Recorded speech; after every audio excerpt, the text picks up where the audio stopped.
This is what will happen to your body if you don't stop masturbating. You don't hear this talked about clearly. It's either jokes or fear tactics. Either it's completely harmless, relax, or you're destroying your life. But here's the truth no one explains properly. Your body is not fragile, but your nervous system, that's where things get interesting. Let's talk about what actually happens. First, let's remove the drama. Masturbation, in moderation, is not inherently dangerous. It's a normal biological behavior. It can reduce stress, help with sleep, and release dopamine, oxytocin, and endorphins.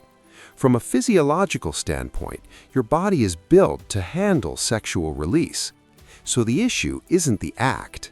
The issue is frequency, dependency, and what it does to your reward system over time.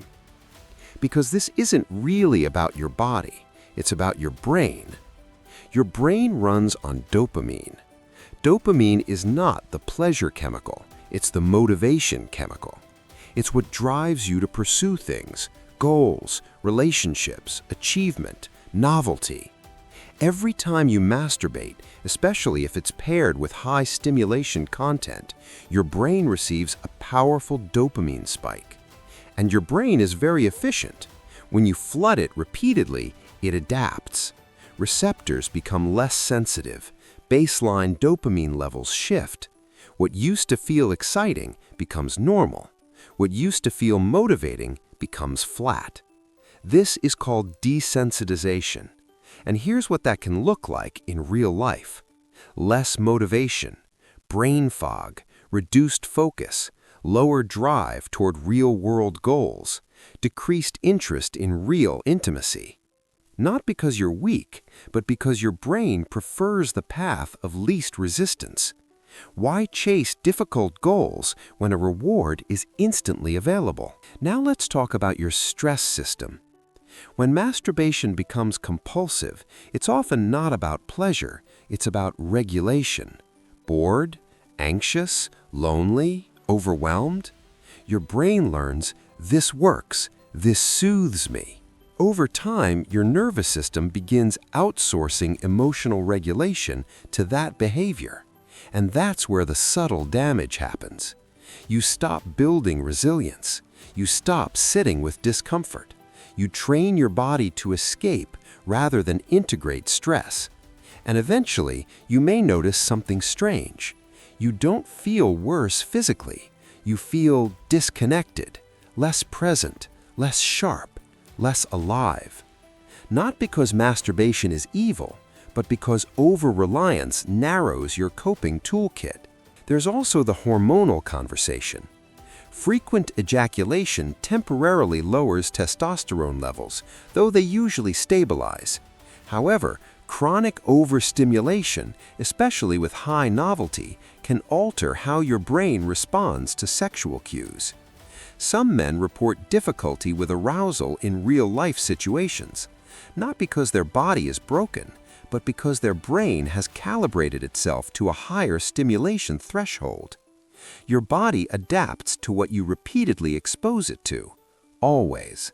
But here's the part most people don't expect. The real consequence isn't physical depletion, it's psychological fragmentation. When a behavior becomes compulsive, even if it's socially acceptable, it creates internal tension.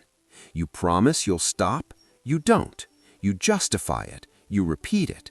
That loop chips away at self-trust, and self-trust is the foundation of discipline, confidence, and identity. This is why people often report that reducing compulsive habits, not eliminating sexuality entirely, but gaining control, leads to increased clarity, energy, and emotional stability. It's not magic, it's coherence. When your behavior aligns with your intention, your nervous system relaxes. Now here's the balanced perspective. If masturbation is occasional, intentional, and not interfering with your motivation, mood, or relationships, your body will be fine.